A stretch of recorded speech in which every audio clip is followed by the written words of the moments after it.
Pour bâtir ce beau pays, le Congo de nos aïeux. Unissons-nous, peuple congolais, la main dans la main.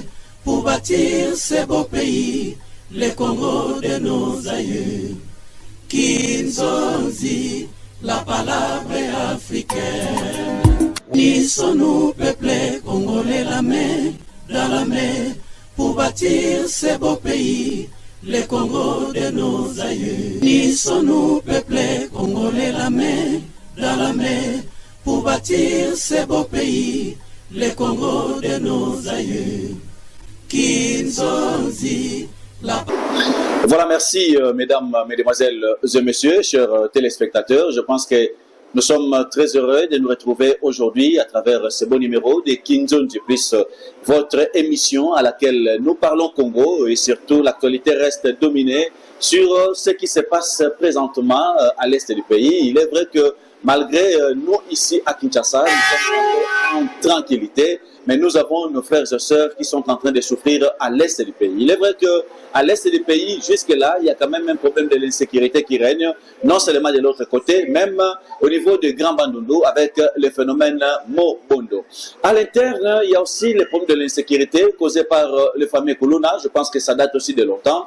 Je pense qu'aujourd'hui, avec notre invité, on va essayer un peu d'en parler et n'oubliez pas qu'il y a aussi un problème au niveau de la justice. C'est vrai, à travers un des discours du président de la République, vous avez su ce que le président a dit sur ce qui est du social et puis sur ce qui est de la justice. Lui-même l'a bien explicifié que jusque-là, la justice fait un peu défaut. Et aujourd'hui, nous avons un ministre jeune, ministre de la Justice, M. Constant Moutamba, qui veut mettre un peu de l'ordre, qui veut un peu réparer, qui veut corriger un peu les erreurs, juste pour satisfaire quand même la population et puis entrer dans la vision du président de la République. Mais il y a quand même des problèmes. De lui-même, il est un peu trop combattu. C'est la raison pour laquelle on va essayer un peu d'en parler. Qui sont en train de combattre le ministre Constant Moutamba? Est-ce que ce sont les magistrats ou toute la corporation de magistrats? Je pense qu'on va essayer un peu d'en parler avec notre invité d'aujourd'hui. Je pense que là, je reçois aujourd'hui président Henri Lissumbu. Président Henri Lissumbu, c'est un analyste politique, c'est quelqu'un qui a beaucoup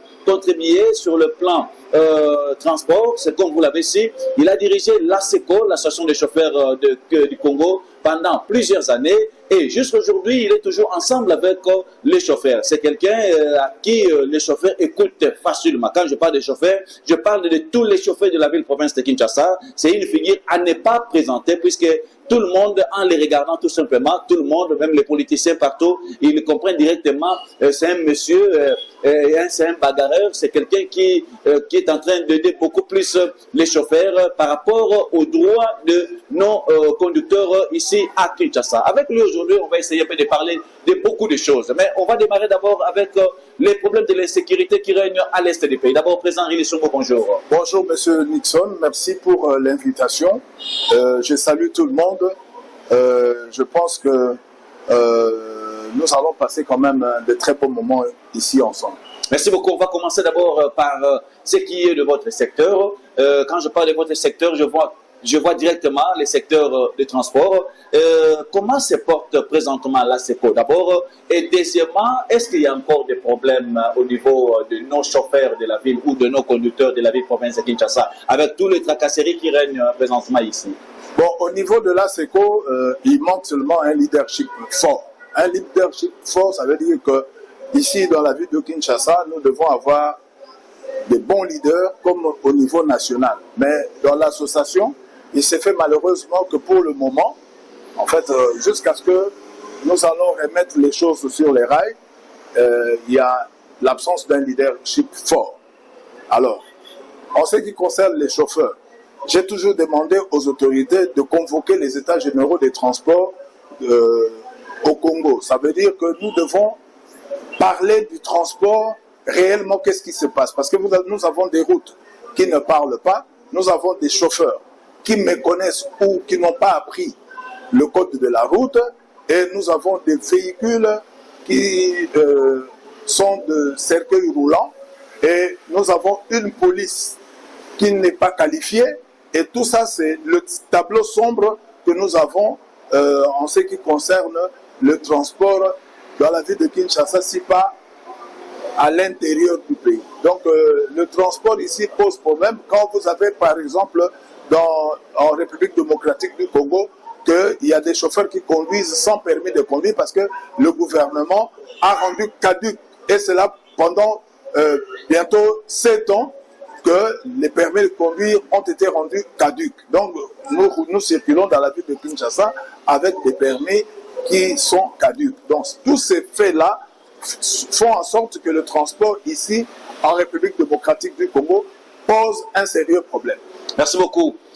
Président Henri Lissumbu, parle-nous un peu de ce qui se passe présentement entre le président Henri Lissumbu et la SONAS. C'est vrai que vous avez signé pas mal de contrats avec la SONAS. Ça concerne les chauffeurs. Comment ça se passe? Est-ce que c'est au nom de l'ASECO ou c'était d'une manière un peu individuelle? Oui, non, c'est au nom de l'ASECO que nous avons signé ce partenariat. Ça veut dire quoi? Ça veut dire que lorsqu'il y a un sinistre, le responsable, c'est le propriétaire du véhicule. Mais il se fait malheureusement, lorsqu'il y a sinistre, on arrête les chauffeurs et le propriétaire prend la poudre d'escampette, surtout quand il y a mort d'homme. Alors, le chauffeur est envoyé à Makala pour, par exemple, homicide involontaire. Il croupit à Makala parce que le propriétaire qui devait en principe prendre ses responsabilités a fui. Alors, nous avons des sérieux problèmes à ce niveau-là. Nous sommes allés à Makala, il y avait plus ou moins 287 chauffeurs qui sont à Makala pour homicide involontaire. Alors que c'est le propriétaire qui devait en principe assurer son véhicule pour protéger aussi les chauffeurs. C'est ainsi que nous avons pris langue avec les autorités de la SONAS pour que nous puissions assurer les véhicules, demander aux propriétaires des véhicules que nous utilisons d'assurer leurs véhicules, de demander aussi aux chauffeurs qui utilisent ces véhicules-là de n'utiliser que les véhicules qui sont assurés parce que cela va de leur sécurité. Et nous avons traité avec la SONAS et même la SONAS, nous avons arraché que les chauffeurs et les receveurs soient aussi pris en compte dans l'assurance.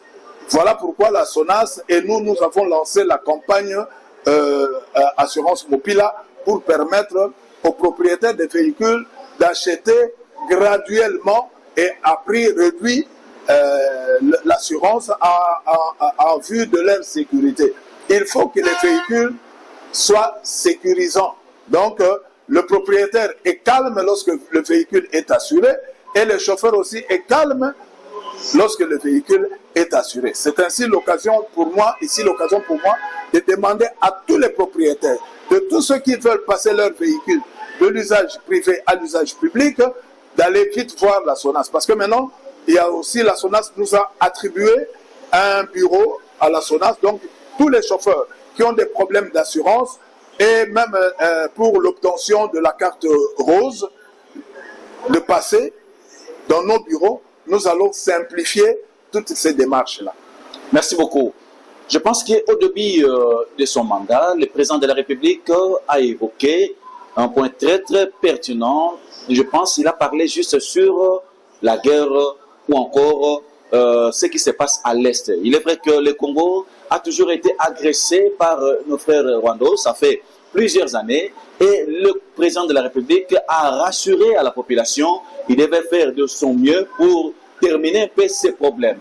Quel a été le résultat ou encore quel est le résultat présentement? Est-ce que ce qui se passe à l'Est, il y a eu quand même des résolutions ou la guerre continue? Non, mais justement, le président de la République, lorsqu'il n'était pas en fonction, il se disait qu'avec toutes les négociations, il pouvait bien arrêter la guerre. Mais c'est une guerre qui nous est injustement imposée parce qu'il y a les multinationales qui sont là derrière. Les gens, un réseau mafieux qui est là derrière. Alors, le président de la République est en train de vivre, de vivre avec une armée infiltrée jusque dans son cœur.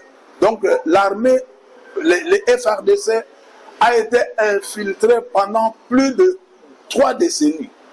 Et maintenant, il faut faire en sorte qu'on arrive à nettoyer tous ces généraux-là, qui sont des Rwandais, qu'on a accordé la possibilité de gérer des brigades, de bataillons, qu'on puisse les remplacer par des nationaux. Alors c'est un travail de longue haleine, hein. C'est un travail de longue haleine. Donc le président est confronté maintenant là à ces problèmes-là. Le président de la République est confronté au problème de la sécurité. Nous avons 9 pays limitrophes, mais nos frontières sont poreuses. Alors il faut faire en sorte que, il faut créer des camps. Moi je souhaiterais que le président puisse créer des camps là où il y a là où nous avons des frontières avec les autres pays. Il faut dégager les militaires dans la ville de Kinshasa pour ne laisser que la police et construire des camps militaires à l'intérieur dans les zones où nous avons des frontières avec les pays qui ont l'habitude de nous agresser. Et c'est un travail de longue haleine. Je ne pense pas que le mandat de Fachi peut lui permettre de faire ce travail-là. Mais jusque-là, ce qu'il a fait, il a fait ce qu'il pouvait faire et éventuellement, comme il faut de temps en temps une alternance, et bon, je pense que l'autre président qui va arriver, il va continuer ce que lui a laissé à mi-chemin. Merci beaucoup. Je vais ramasser quelque chose qui a été dit dans les discours du président de la République, à laquelle il a essayé un peu de parler juste sur la justice. Il a dit que la justice, jusque-là, ça fait un peu de défaut. Il a parlé juste sur la justice, il a parlé aussi du social. Et aujourd'hui, nous avons un ministre jeune qui est bel et bien, son Excellence, M. Constant Moutamba, à la tête de la justice. Mais il est en train de chercher des voies et moyens pour mettre un peu de l'ordre, juste pour corriger un peu deux erreurs. Mais il est un peu combattu. Est-ce que vous avez un peu des analyses à faire là-dessus? Si, monsieur, permettez-moi ici d'abord de saluer le courage de M. Moutamba. Je viens de découvrir un ministre qui ne reste pas dans les bureaux climatisés, qui vient vers la base, qui vient écouter la population, qui a été à Makala, voir dans quelles conditions sont détenus les prisonniers là-bas, dans quelles conditions ils mangent et dans quelles conditions on les loge là-bas. C'est une prison qui devait en principe contenir 1500, on en est à 15 000. Je me dis comment ces gens vivent là-bas. Et quand le ministre est en train de palper cela, il a même cherché à libérer ceux qui étaient mappés, donc qui n'avaient que des mandats d'arrêt provisoire. Il a même instruit aux magistrats de ne laisser que les condamnés dans les prisons. Mais puisque vous savez que les magistrats, c'est leur gagne-pain, c'est leur pain quotidien, eh bien, ils vont s'en prendre au ministre. Entre-temps, la population est en train de souffrir. Cette population qui a été tant meurtrie, qui n'a pas de moyens pour se payer la justice, parce que la justice maintenant se paye, parce que lorsque vous voulez qu'on vous libère, il faut débourser de l'argent qui n'entre pas dans les caisses du trésor public, eh bien, il y a des gens qui se la coulent douce, alors qui ne veulent pas que les choses changent. Mais nous voulons que les choses changent. Il faudrait accompagner le ministre, il faut que le président de la République, à l'instar de Jules Alinguetti, que le président de la République accompagne le ministre Constant Moutamba et que la population s'approprie cet homme-là. Il faudrait que la population veille sur cet homme-là. Il faut que la population sache que c'est un monsieur qui est en train de se battre pour donner un mieux-être à la population. Et pour ce faire, nous devons veiller à ce qu'on ne lui fasse pas comme on a fait avec Chéribin Okende, comme on a fait avec tant d'autres. Donc il faudrait que la population s'approprie cet homme-là. Il faudrait que la population sache que c'est un monsieur qui est en train de se battre pour le mieux-être de la population, pour une justice équitable. Et cela ne va pas plaire à tous les réseaux mafieux qui sont disséminés à travers la ville de Kinshasa, si pas au Congo. Merci beaucoup. Tokenembango na Makala. La base de prison à Makala est tongami wuta 1956 par les Belges. Ndenge président Utikolo Bayango Awa était prison wana et tongama ki bobele pour 1500 personnes seulement. Ce qui va lobby pour 1500 personnes et dingo lobake ce qui va baki si les sous soit 2 personnes likolo et kosimbate. Mais tandis que le long na prison Makala, nous avons au moins plus de 15 000 personnes. Donc, batazali ko vivre na étouffement moko impossible.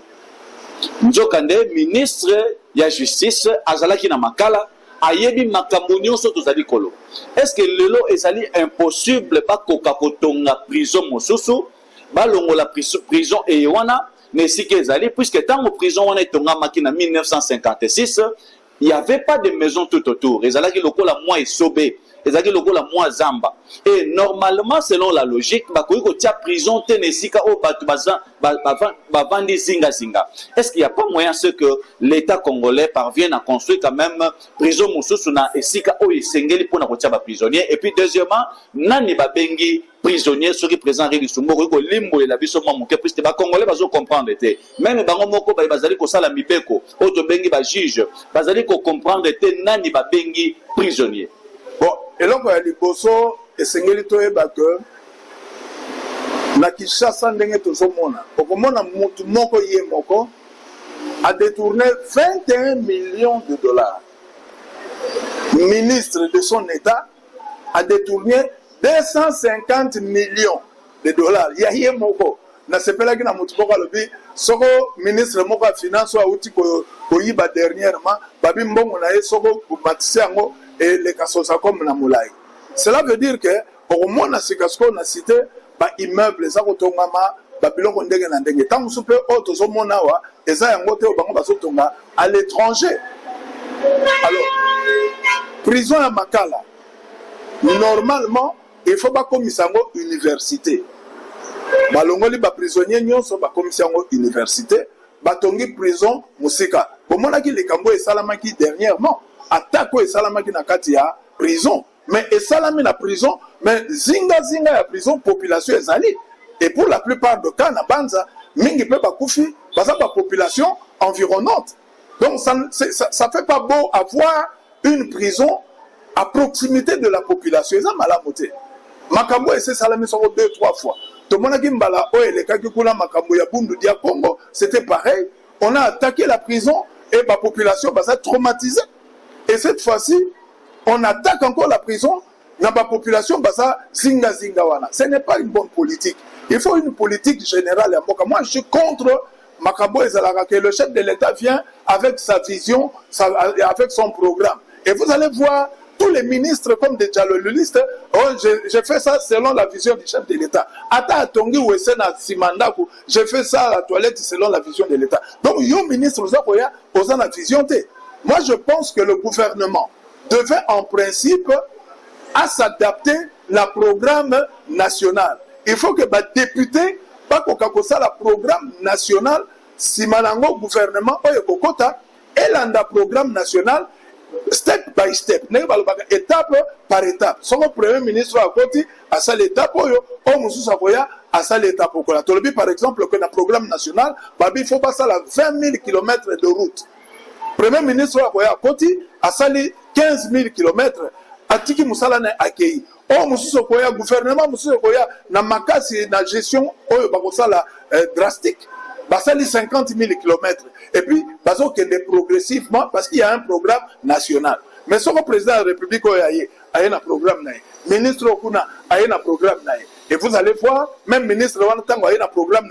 Il amène aussi comment on appelle, son cabinet. Et cabinet Wanekoya, et ça les tables rases na makamignon so muninga salaki okomona ke to sali kaka ko corrompt point ndenge bandeko balabaka to saka ko corrompt point. Alors lelo ndenge to sali awa la okaki déjà que mbongo moko ebimaki pour na prison ne ba détourner ngo kaka en tout cas na so pesa ba détourner nyonso ya mboka na pesi bino mbote mingi bo sala association na bino ba détourner parce que bino bolingi population et bongate, bolingi population et souffrir. Ba ministre nyonso boza ko yiba bambongo à l'état na ba mandataire de l'état en tout cas nazo senga na bino ministre de justice à côté bosa l'association na bino ba voler comme ça ba détourner bosa la mutu nyonso ko yiba à côté na association na bino pour bino bolingi mboke etambulate. Donc il faut ba longola prison place ezali pas que no changwe pa mususu. Merci beaucoup. Vous avez évoqué un point très très important encore. Vous avez parlé juste sur les détourneurs. Vous allez dans l'équipe Otobengi à IGF. Malgré que vous avez lelo président Henri Lisumbo, vous savez que symbole la population va zolanda biso lelo. Les mosala ya IGF bazali ko sala mboka na biso. Nano toyoki te uta IGF bazali ko kanga bato. Uta bazali ko dénoncer les kambo etali ba détournement. nano toyoki te ata mokolo moko ke mutu moko tel oyo badenonsaki na IGF mbongo ayibaki ezongi na leta. Nano toyoki te ke mutu moko badenonsaki na IGF mbongo oyo adetournaki atako bakangi ye bateki babien na ye bazwi mbongo wana bazongisi yango na trésor public ezali te. Eza na secteur moko ezali très sensible, secteur moko na mboka na biso oyo ekotisaka mbongo mingi na bato ayebi yango te, ezali secteur ya la police. Lelo soki bakangi ata na société moko ezwami na maluku okoyoka amende 300 000 francs, amende 200 000 francs. Soki bakangi na district okoyoka amende 500 000 francs. Est-ce que l'IGF ne peut pas contrôler aussi la police koyeba misolo oyo population futaka ya ba amende ekendeke wapi? Merci mingi. Omoni inspection ya générale ya finance musala za osala et musala munene liboso ezalaki bakoya kaka ko vérifier ba dépenses yo so sali. Mais IGF ya sikoyo asali patrouille financière. Donc la patrouille financière wana ezali que yo zali DG ba dépenses nyonso oyo kolinga ko entreprendre ba DG batala opportunité dango. Finance ngoya kotala est-ce que c'est nécessaire? Est-ce que ekotungisa budget? Alors voilà pourquoi la félicité de Golabiso Jules Alingeti on a ba effort à osala. Malheureusement ba effort wana moyen au monde ngondenge outi koloba wa exact parce que justice est osala musala ngote. Tout ça par l'absurde. Tolobi que mutu moko ayibi 27 millions. Ba transférer na ba pesier akende ko samba. Mais mutu wana alongoli 3 millions de dollars à pesi magistrat. Yo kanisi magistrat na osambisa lisusu. Boko yo kaka ba tchake na prison, balobi pour des raisons de santé, il demande d'être transféré en Europe. Mais en Europe ne sika santé za la bien. Ba to na nyonso ba kota na prison o bazaka ba miyibi, ba ministre voleur, ba DG voleur, ba nyonso bazali autour du chef de l'État o bazako yiba. Soko kaka ba kangie o yo kaka une semaine, il demande une liberté provisoire pour aller se faire soigner à l'extérieur parce que sa santé est en train de se détériorer. Bongo baningo nyonso ba pauvre nyonso ba kotaka. Bato nyonso ba kolia fungule na makala. Ba santé na bango se détériore. Kaka ya bino. Mais présent tous à la nan muke sérieux. Population bazolanda biso. To me rempe ko symbole la population. Tango ndeko jila lingete. Azali komona réellement que musala zo sala isa na aboutissement mon côté. Est-ce qu'il ne peut pas démissionner? Ça c'est un. Deuxièmement, il ne peut pas se plaindre par rapport à ça. Et d'ailleurs, vous allez mal à l'aise na niveau ya niveau ya limité otobengi kingabwa. Azala ke soka kangi ba kolona tindi bango na maboko ya justice to na parquet. Au après une semaine, 2 semaines, même au colon na bazongi na bango lisu na cité. Qu'est-ce qu'il a fait le monsieur? Il était obligé de dénoncer le comportement wana. Alors, est-ce que Ndeko Gilles Alingete? Puisque aujourd'hui, population bazo kamwa. Population bazo sur la confiance il y a IGFT. Pourquoi? Puisque ce que l'IGF fait, c'est comme ça la seule vis-à-vis de la population que ba ko dénoncer, ba ko zo moto oyo, ba monique, il a détourné, ba tindi na maboko justice, na suka na yango, mutango soit ba kangiye, mbongo ezongite après quelques années, quelques mois mutango abimi na yaza libre azo continuer kolia ba mbongo na ye oyo a détournaki. Est-ce que l'IGF pourquoi ne pas ko arrêter, soit ko démissionner, puisque bazo mona ki musana ba bazo sala ezana ba aboutissement moko malamu te. Et donc il y a des bosso photo là-bas, to ebisa batunyo subaye bake.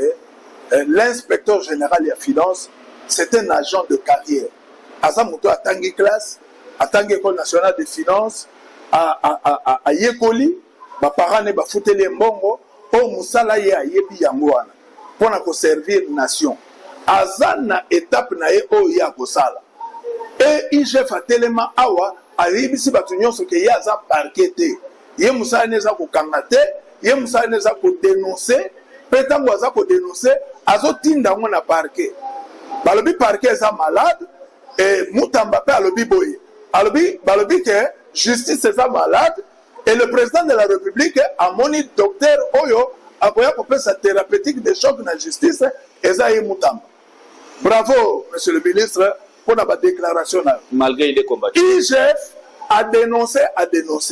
Mais et loko naza ko senga ba détaché ba ça la parquet moko ezala détaché na IGF. Cela veut dire parquet wana ekozala ba magistrat o ba poni o bazalaka intègre parce que ya intègre bazali batie bango na parquet o ezali na détaché na IGF.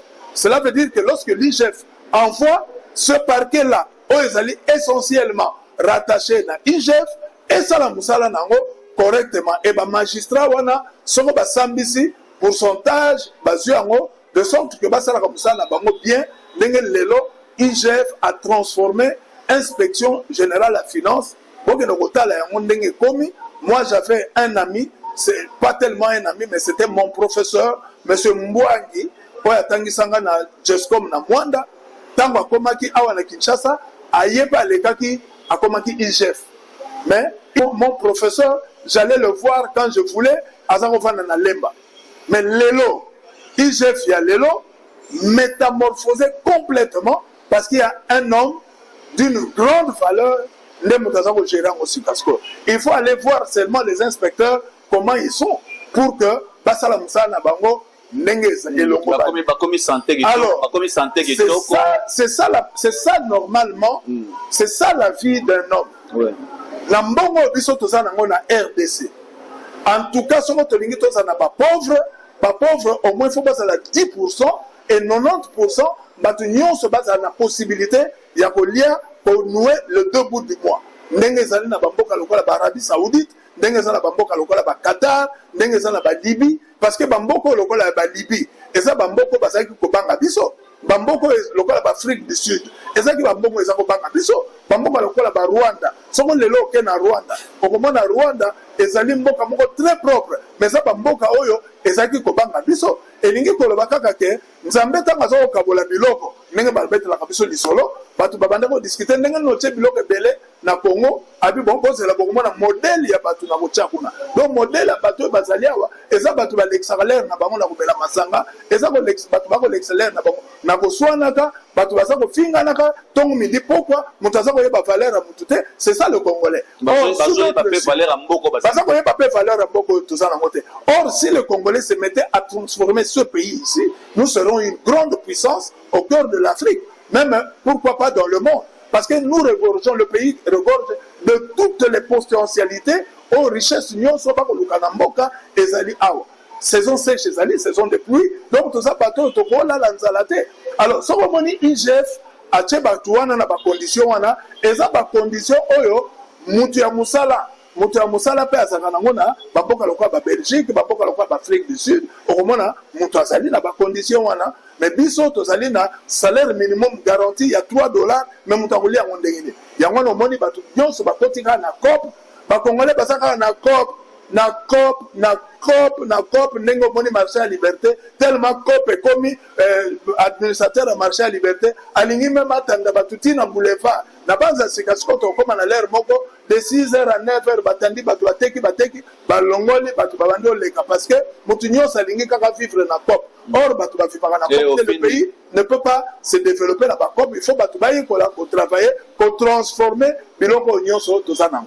Voilà eloko ezali wana. Et sikasiko pona makabeta la police. C'est vrai, la police ezali service moko générateur de recettes. C'est comme si bakondi à la police baza kolinga ko capitaliser eloko wana te.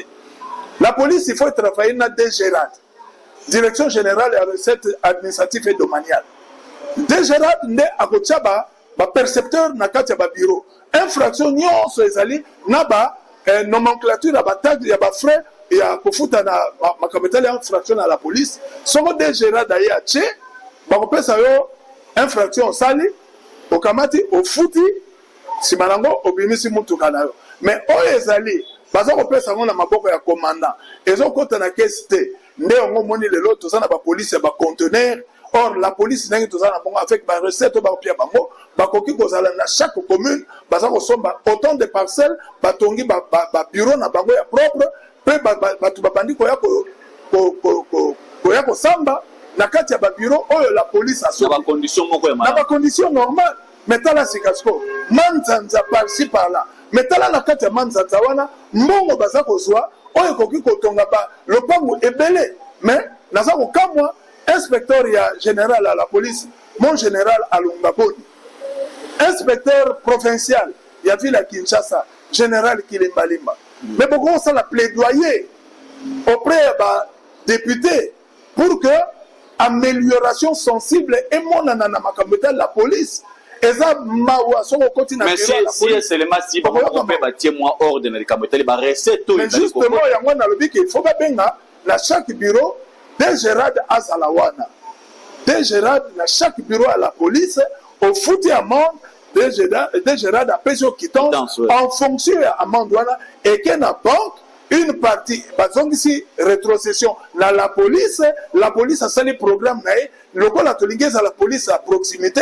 Ba kosomba ba lopango ba créer ba bureau propre to ya kosamba na ba bureau propre tala ta ba magistrat mbongo za okota ya kosakana te mais tala ba bureau ba magistrat so komi lokola na parquet ya Kinkole yo mutu ba bengo za justiciable okobanda ko telema na libanda même kiti ya kovanda en attendant magistrat asambisa yo ezate bureau oyo koti 5-6 magistrats oya zosamba désordre total wana na makapitali justice ekosimba te alors mboka na biso makamde ya ngwana malamu nazwa 300 000 na tche na poche na bimi nango ke nakotisa na kesa l'état pour servir na nation ya ngwana omoni na beteli kosamuta ba maboko na tchaki espoir nanga mingi na mama Judith Suminwa na lobaki ke oza mama ya bana yondo bongisaka ndaku yondo yebaka ndenge bana balalaka yondo yebaka ndenge bana baliaka ngana lobaki ke Congo ezali o considérer Congo lokola ndaku na yo esika salite ezali mama amonaka tata amonaka te alors bachaki mama ya liboso lokola premier ministre mais mama limbisanga nazo mona yo te là au sentir yo te. Merci beaucoup. Vous avez évoqué le problème du marché de la liberté, on va en parler avec ce qui se passe présentement. Vous savez que le marché de la liberté, depuis que ça existe, surtout après la mort de la défunte Fatouma, qui fut la première administrateur du marché, jusqu'à aujourd'hui, on sent que ça ne va pas, ça ne tient pas. Ce qui reste au marché, c'est-à-dire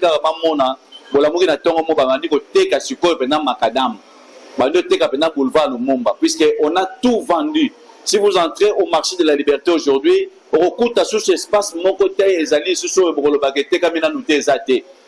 est déjà vendu. Deuxièmement, il y a eu un incendie dans le marché de la liberté il n'y a pas longtemps. Madame la Première ministre, Andimaki Koyamba, Bamamo, Babumisaki Biloko, Kozongi c'est la bango Mosolo. Chaque maman, il semblerait qu'il va $500, $500. Mais chose grave, dans le marché de la liberté, va créer Bangoulou. Et jusque-là, en faisant cette émission, il y a des mamans qui sont vraies victimes dans le marché de la liberté et que bango va se retrouver te ba pesi bango mosoloté alors to lobaki mbela auto komisa yango pa ya premier ministre po mama ayeba ki abimisa ki mbongo me apesa ki yango na banani babandela kopesa ye liste et puis bandeko na biso ya 1 heure ya marché à liberté bameka kosala musala moko ya ko récolter koyeba banani bazwa ki mbongo pe banani bazwi ba mbongo te po il y a des réclamations za na bato bazali ko benga biso na banzi na kosena émission ya lobby na kosala effort natia yango en direct pour que boyoka bato oyo bazwaki ba mbongo te ndenge ni bazali ko se plaindre batie ba kombo na ba liste mais ba se retrouver te pa ya maman premier ministre. Donc je pense que on va essayer un peu d'en parler si possible demain na numéro mususu ya émission Kinzo du plus. Rentrons un peu na niveau ya terrain. Il y a une vacance parlementaire. Au lobby les Camoro très important présent Rili Sombo. Ba député bazana musala makasi ya kosala. On suppose que les députés, parce que les la local constant mutama. Les gens qui font mingi na bureau, parce que les plus na terrain. C'est la raison pour laquelle l'Assemblée PSAKA ba député opportunité à resolola la population na vacances parlementaires.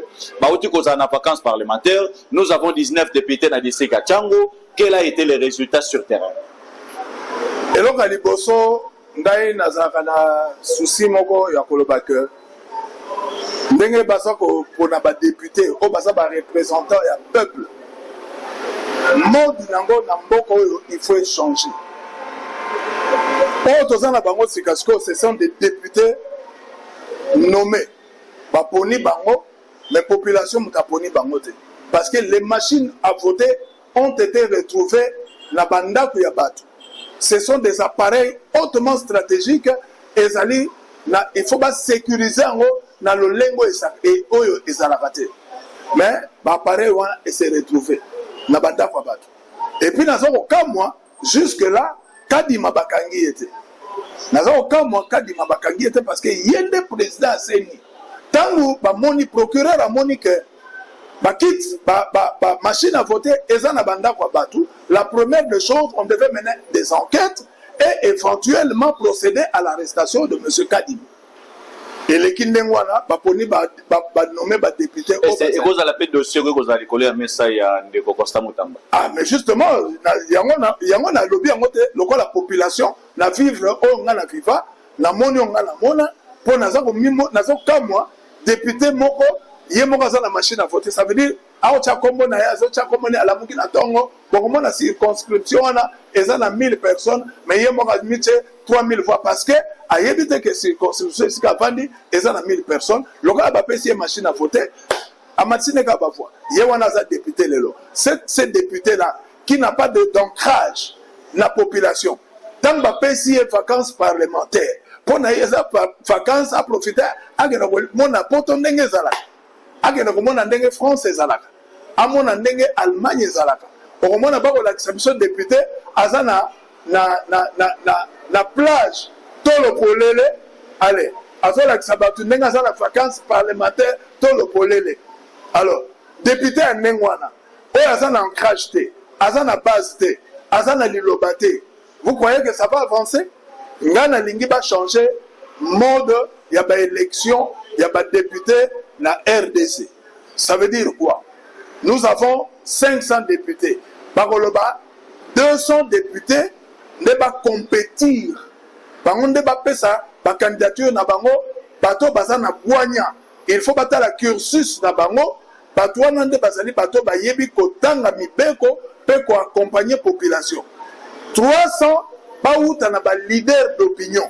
Donc ba yebi lokola ngai lisumbu naza président ba chauffeur. Bayebi que ba chauffeur bazali autant na Congo, donc bayebi que président ba chauffeur akolo bana ba chauffeur oya ba maman maraîchère akolo ba maman maraîchère oya ba docteur akolo bela bango oya ba avocat oyo bona les 300 vont constituer les leaders d'opinion pour nous permettre à ce que à chaque vacances parlementaires bazonga na base na bango parce que ils ont déjà une base oyo ezali ya bango ya naturel. Voilà ce qu'on peut faire et les rwanda okomona makambo tambola. Merci. Na district ya Tchango, parmi les 19 députés, nous avons remarqué ezana moko ya ba député oyo asali musala malamu.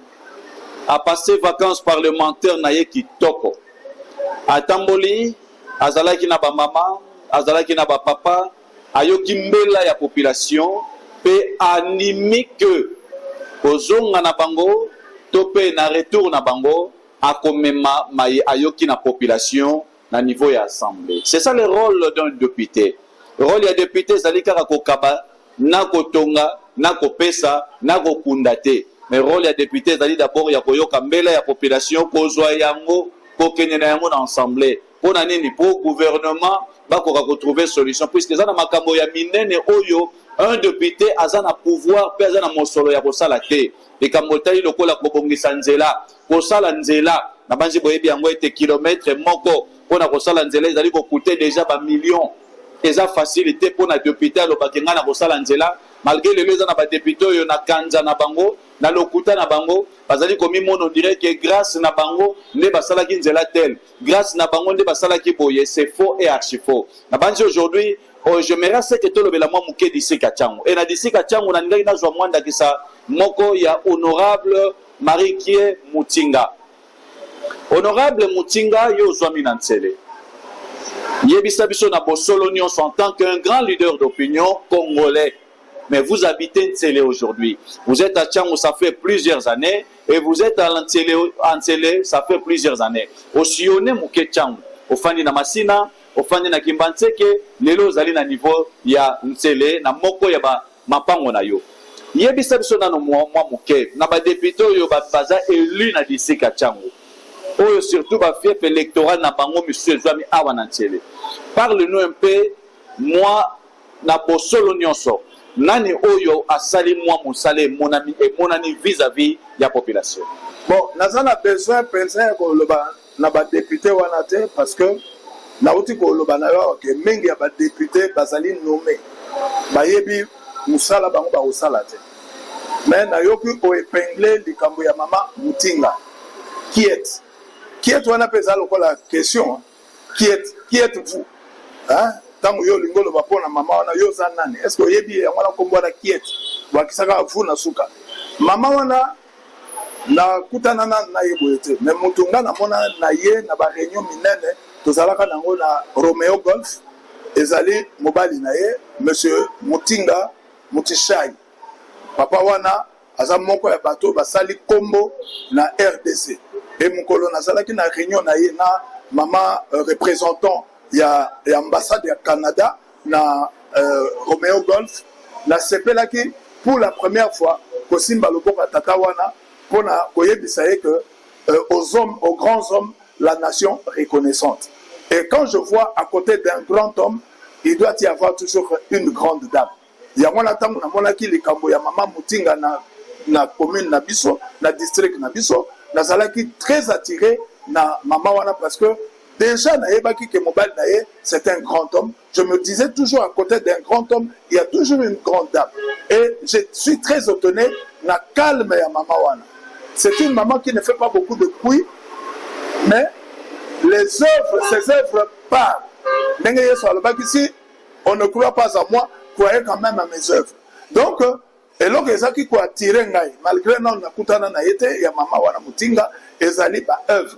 Namoni ba mai, namoni ba biloko, namoni asali esika moko awa, bonanu na le kunate me, ache esika wana na standing.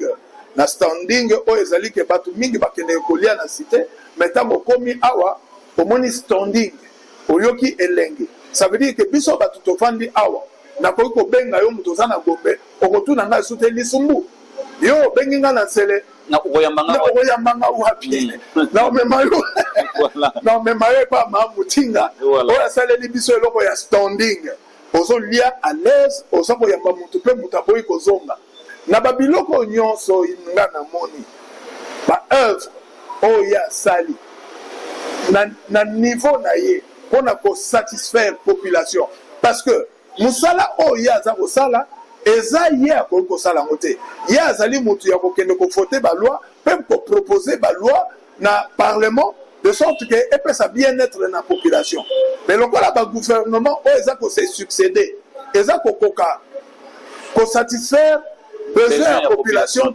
voilà donc mon ici ba député au bazali il y a peuple au bazana souci à population ba monde ba comme ko poser ba acte la place il y a gouvernement comme ça là ba pont comme ça là ba œuvres sociaux ba œuvres sociales ba ça là ba dispensaire ba hôpitaux pour répondre na besoin il y a population oyo esika wapi bango bazali ko soit ba foi na bango.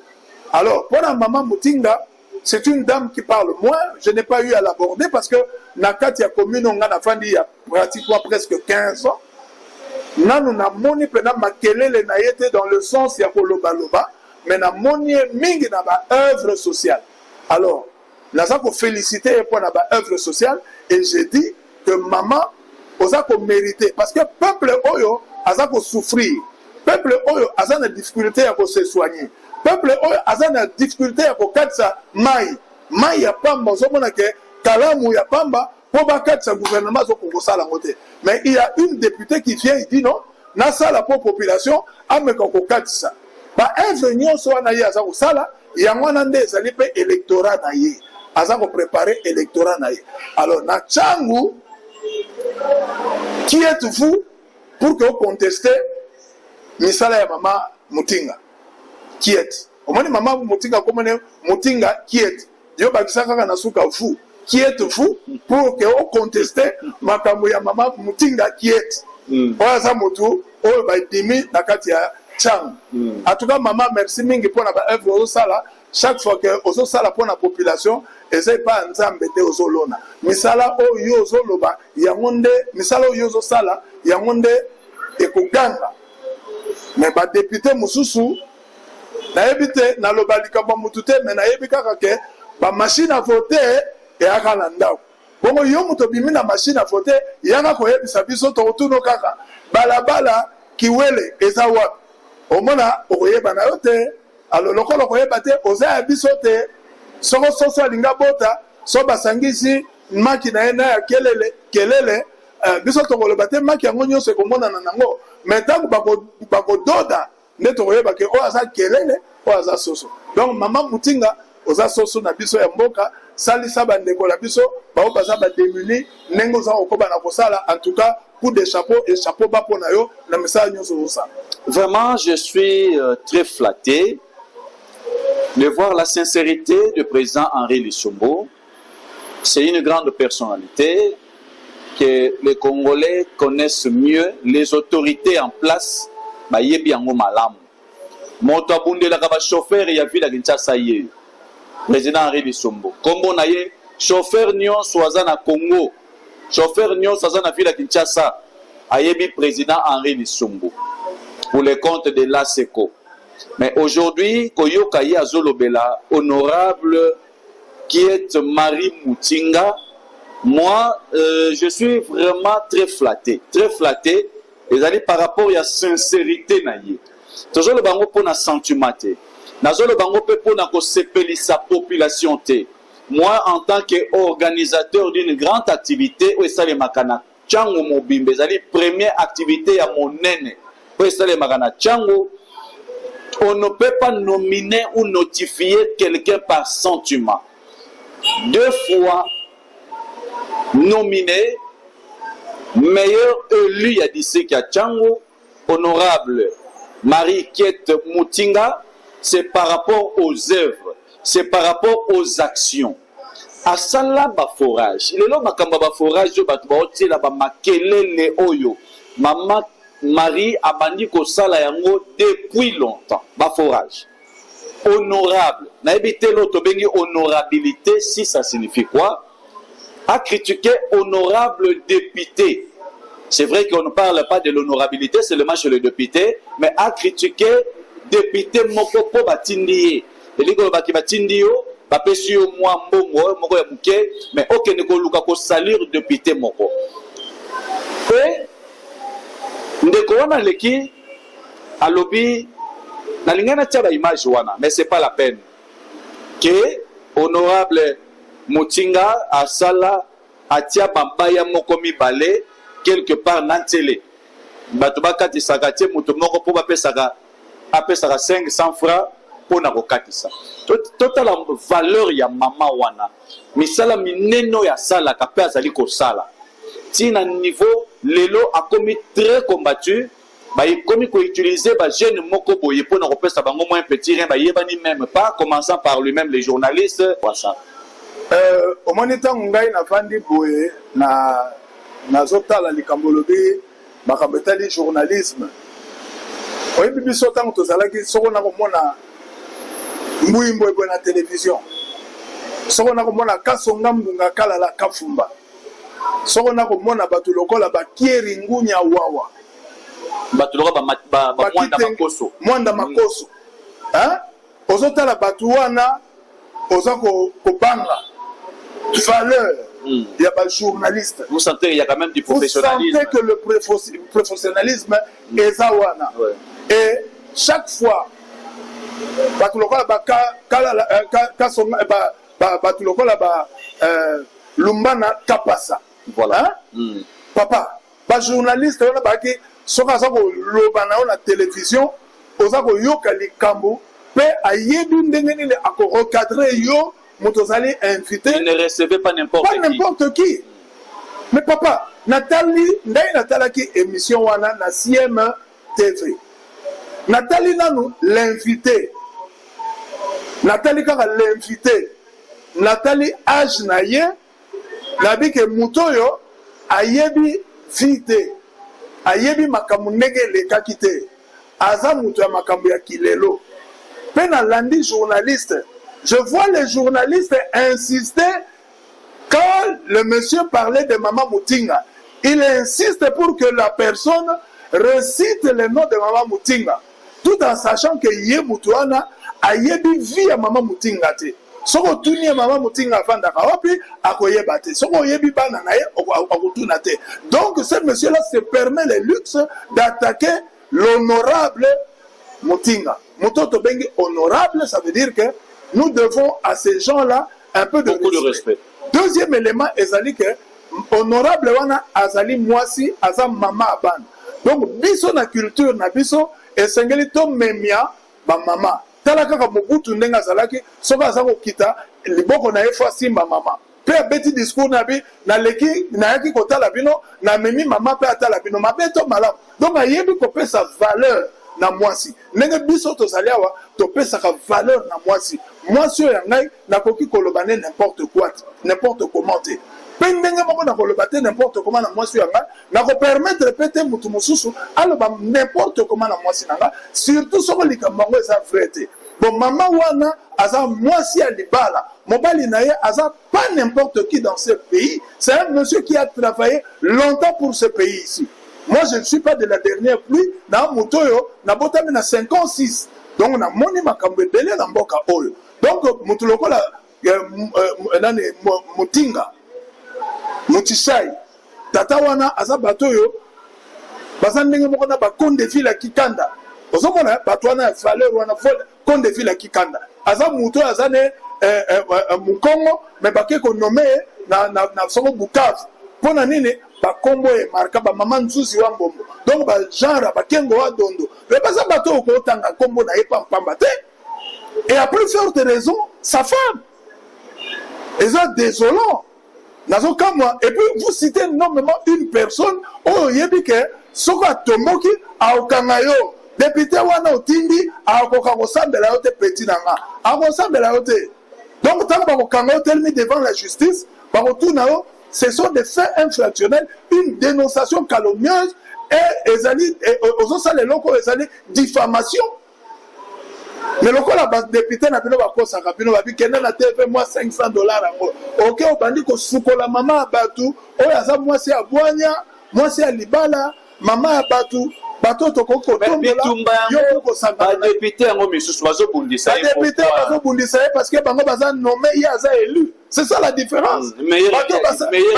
Bato bazalaki na baboîte à voter ba machine à voter na bandako bakolinga bayebi tina ki député te balingi basala combat moko oza illégal na moto apesi ba voix na ye o ba population bapesi ba voix pa na ye aza mama libala aza mwasi ya batu. Nous lui devons du respect. Même si on to critiquer l'action na ye to critiquer avec beaucoup de sérieux parce que musala ya kocha ba pont et puis ça me liete soka sali yango ezali acte moko ya bonne foi il faut to mettre la ngoma boko botango ya tchebe mabaya. Ça veut dire que mabaya mi balé ça kozanga ba député baza ebele na quartier ba chef à quartier bazali ba bourgmestre bazali ba moni que population na po ekatisa ba eza na difficulté bazo kota na mai mais maman amoni habité lokola sikasiko selon ndenge ya lobi bato baza na difficulté asomi mabaya mibale selon ndenge yo lobi akamati mabaya mibale ache selon ndenge yo lobi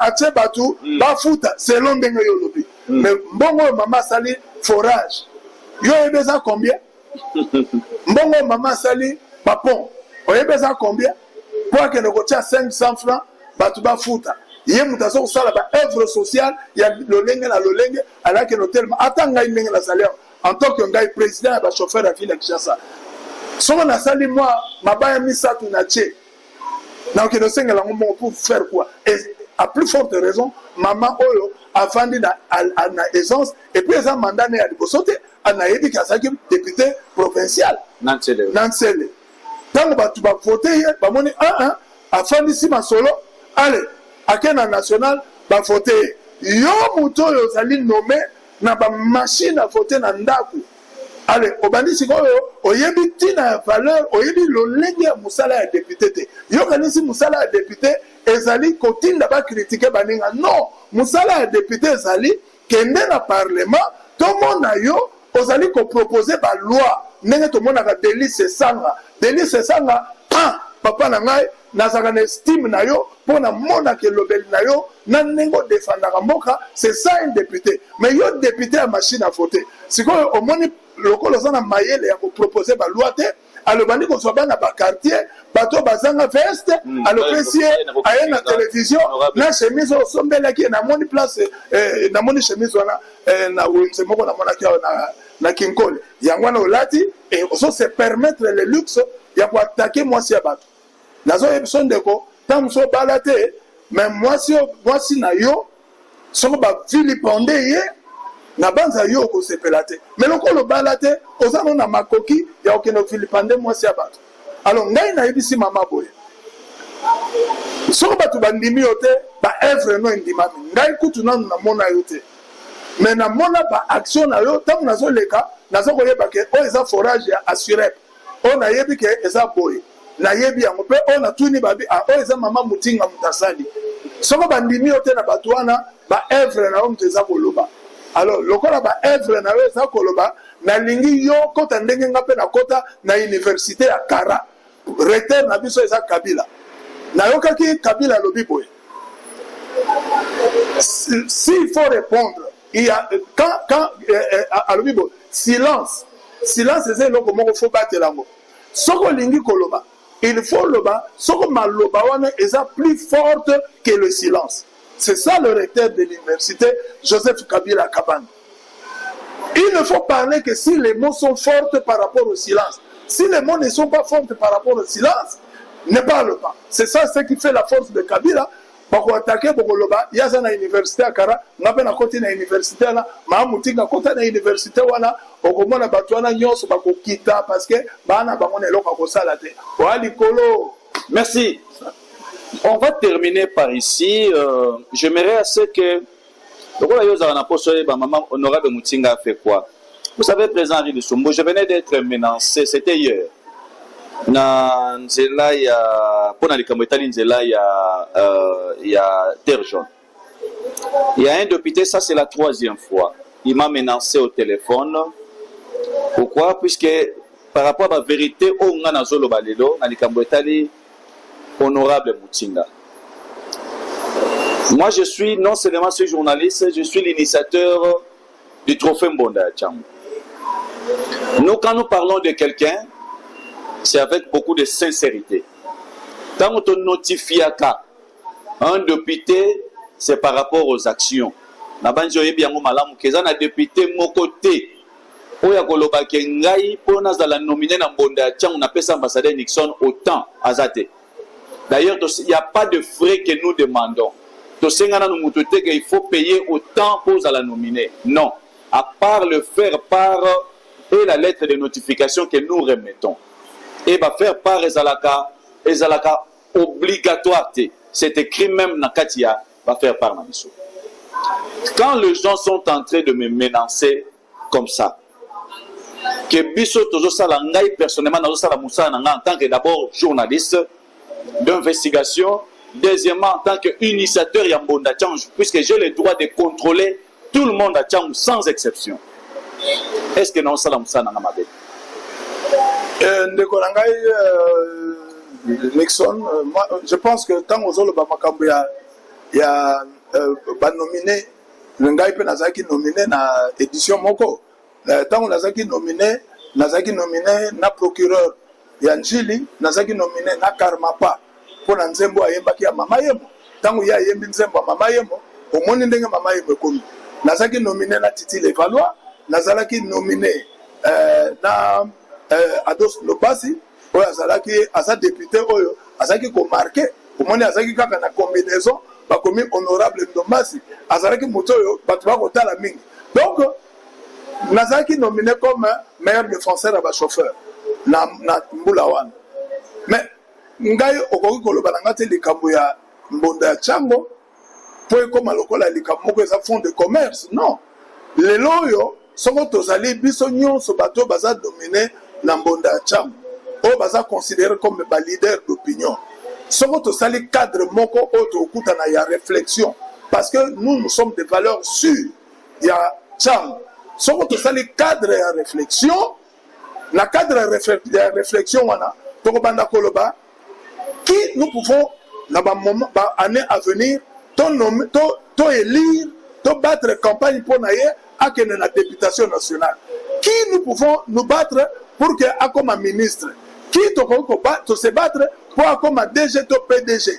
Banani to bunda po bazala ba bourgmestre, banani o bako ko zala ba chef de quartier, na kati ya Tchangu, ba leader nyonso soto sangani, to sala lobbying moko to lobby ke ne peuvent diriger Tchangu que ba leader oyo selon ba critères oyo ya sélection.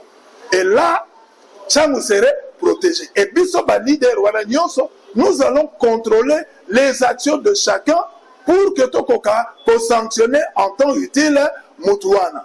Ndenge lelo yo marché à liberté zali. Soko to pesa ki yango na mwana ya Tchangu. Tokoloba non, ba leader nyonso to sangani tokende ko sanctionner positivement ou négativement la personne qui est en train de gérer le marché de la liberté. Nous allons nous poser la question, pourquoi du temps de Maman Fatou ça allait et pourquoi dans le moment où il s'est dégradé? Alors là, nous allons appeler le gérant, l'administrateur du marché pour demander quelle est sa matière nini oyo azanango ya gestion, ayekola di gestion wapi, parce que apparemment les politiciens de barotinda batuna bango o bayekola ba gestion te tolinga toyeba asala gestion wapi ndenge nini akomeli wana et tokoka koyebisa na bakonzi ya mboka te bolongola mutu oyo po botya mutu oyo po toyebi capacité na ye. C'est pourquoi nazosenga na ba leader nyonso ya Tchangu, nakosenga na Mama Mutinga oyo azali le meilleur élu, soko moyen ezali tokoka ko créer cadre moko ya réflexion. On invite les leaders au nom du trophée Mbonda Tchangu, par exemple, to bengi batu nyonso bazalaki nominé na 10 éditions. Lokola 10 ans eza okoka, édition nyonso bato nyonso bazalaki nominé, allez toke na cadre ya kitoko oyo salakuna, to bengani to le ba Tchangu. On va parler Tchangu. Ba leader nyonso wana tozo le balikambu ya Tchangu. Quelles sont les routes que nous devons demander à l'État de construire? Parce que ça fait honte de voir que des années et des années, Tozaka na boulevard Lumumba, mais ça va par malheur et Boukani. Donc, biso bato Tchangu totika la awa, bato monga fula batigal nangam na bango. C'est un lobbying que nous devons mener auprès du gouvernement pour dire, en tout cas cette année, il faut une nouvelle route qui relie Tchangu na ba commune Moussous. Tous wango le long à fleuve, tous wango na kati ya Njili, tous wango na niveau ya Bouma, pour que ekene ko bimisa biso na Ipen, de sorte que toko ka ko désengorger Lumumba, parce que ko bimana Lumumba eza malade munene. Alors, soko toko sala groupe wana ya réflexion ba leader et ko permettre biso to même lobbying na biso et pas ba konzi ba décideur pour que Tchangu ait élément. Merci beaucoup. N'oubliez pas, très très bientôt là au mois de décembre, nous aurons une grande fête, 10 ans de Mbonda Tchangu, 10 ans. 10 ans d'existence, on est là, nous continuons. Je pense que vous allez voir, tout le monde sera là. D'ailleurs, nous sommes obligés de prendre au moins des salles. Nous sommes obligés de avoir des salles. Pourquoi pas? Ma invitation, selon ce que je vis, population est vraiment trop immense. Et puis, nominer Baza Ebele. On va sélectionner. Je dis bien, on va sélectionner que le meilleur. Bokamwate, en décembre, ceux qui ont nominé, Bokamwate. Ngonga yango yo salasu makasi, salasu musala makasi. Je vous rappelle que par rapport à ce qui se passe présentement au marché de la liberté avec les nouveaux administrateurs qui ne respectent pas les journalistes, je pense que tu rejoins sous occasion que le Belalikambo Oyo, il y a ndenge premier ministre a pese mbongo na bayi bazala ki ba victime ndenge marché zikaki. Mais banani bazui mbongo wana. L'administrateur doit nous expliquer banani bazui mbongo. Puisqu'il y a des réclamations, on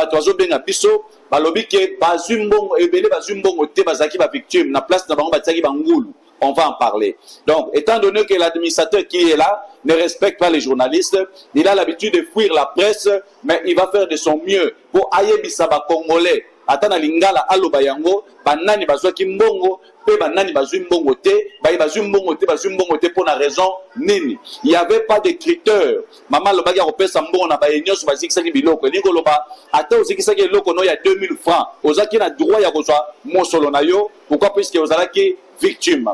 Merci beaucoup président Henri Lisumbu. Merci à tous les Congolais au balandaki biso partout bozwami misala ya honorable Mutinga ne poussé ngai ne poussé président Henri Lisumbu poto lobela yango. Honorable Mutinga, soka zali kolanda biso pour na bino ba kongomani o bozolanda biso botia yango na moto ete tozali kolobela o asali musala malamu donc ezali te o mama pesi moto moko mosolo awa te na banji président Henri Lisumba lobi yango ouvertement nanu kutu amona honorable Mutinga boete donc alobi yango na sentiment te c'est par rapport ya ba réalisation ya mama ne pousseye akoka koloba maye auti koloba awa ndeko excellence Patrick Mouyaya en tant que ministre de la communication et médias essayez un peu de mettre de l'ordre dans likambo etali ba émission. Tout journaliste n'est pas journaliste. Nous avons beaucoup des amateurs. Puisque je ne pense pas que quelqu'un qui est réellement un journaliste peut recevoir n'importe qui. Va utiliser le la Sankara pour de n'importe quoi. S'il faut parler de l'honorable Mutinga, Azali maman ou Azako mérité par respect et belé. Azo mérité par considération et belé. Pour Asali mingi na district wana. Ba œuvre Zali. Na banzi bolandi ba image, pe ba image Zali ko continuer koloba na place naie. Merci beaucoup, on va se retrouver demain pour un numéro mususu ya Kinzondi. Mais on ne peut pas terminer comme ça sans pour autant avoir les tout derniers messages. Il y a président Henri Lisumbo. Merci beaucoup, Bakongomani. Nous avons battu la Congo. Il y a solo toujours les Canada période très difficile. Mais espoir les allés bon, les autres embolatés. Ma situation est un déséquilibre. Ils ont ma casse entre les riches et les pauvres. Alors il faut que le gouvernement fasse un effort pour recréer classe moyenne afin que l'équilibre les ondes. N'appelle pas téléspectateurs. Mbote mingi nazawana pona bino pe boza pona biso to mona na nambaleza koya na honorable Mutinga na ebite na ngana ya pona kubundela ete mais na yebike ba œuvre na ye ezakoloba na lingi peta mususu na approcher ye po natala aza ko salela makambo ndenge nini parce que ngai pe na secteur na ngai ya transport na ko bénéficier na expérience na yo moni moto aza toujours na ba œuvre malamu il faut toujours ko approcher bato bazaka ba yebi misala. Pour ce qu'on a approché, moyen au progresser, pour que dans le secteur, pourquoi pas dans le restaurant et chauffeur, pourquoi pas dans l'hôpital et chauffeur, pourquoi pas dans même chauffeur, dans le moi pour moi, il y a des technique moyen pour que permettre de œuvre pour l'intérêt de la population quinoise. Merci beaucoup. N'oubliez pas, Madame l'honorable Mutinga Piet, Marie, elle est aussi autorité morale. Ça ne faut pas oublier. Peut-être que quand ça a député seulement, elle est aussi autorité morale. Lobby, c'était sur les Camerounais qui sont venus. Retrouvons-nous demain à 17h pour un numéro Moussouya Kinzondi. D'ici là, portez-vous bien et au revoir. Pour bâtir ce beau pays, le Congo de nos aïeux. Unissons-nous, peuple congolais, la main dans la main, pour bâtir ce beau pays, le Congo de nos aïeux. Kinzonzi, la palabra africaine. Unissons-nous, peuple congolais, la main dans la main, pour bâtir ce beau pays, le Congo de nos aïeux. Unissons-nous, peuple congolais, la main dans la main, pour bâtir ce beau pays, le Congo de nos aïeux. Kinzonzi, la palabra